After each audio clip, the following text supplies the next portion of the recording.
Bantuan itu akan diberikan kepada 20,5 juta keluarga. Presiden Jokowi umumkan pemerintah akan berikan BLT minyak goreng. Presiden Jokowi mengumumkan bahwa pemerintah akan berikan bantuan langsung tunai. Nilai bantuan yang akan disalurkan sebesar Rp100.000 per bulan.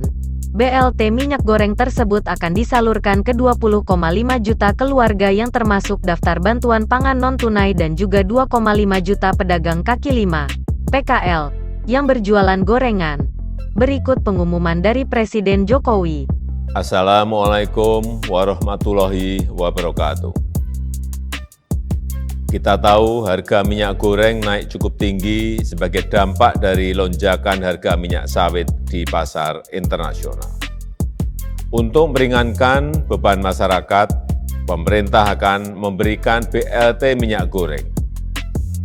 Bantuan itu akan diberikan kepada 20,5 juta keluarga yang termasuk dalam daftar bantuan pangan non-tunai BPNT dan program Keluarga Harapan PKH. Serta 2,5 juta PKL yang berjualan makanan gorengan.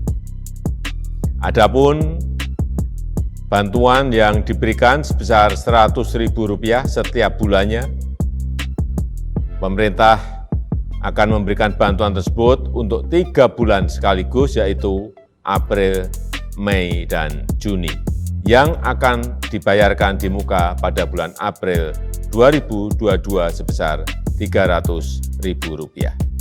Terakhir, saya minta Kementerian Keuangan, Kementerian Sosial, dan TNI serta Polri berkoordinasi agar pelaksanaan penyaluran bantuan ini berjalan dengan baik dan lancar. Wassalamualaikum warahmatullahi wabarakatuh. Jangan lupa subscribe, share, komen, dan like ya!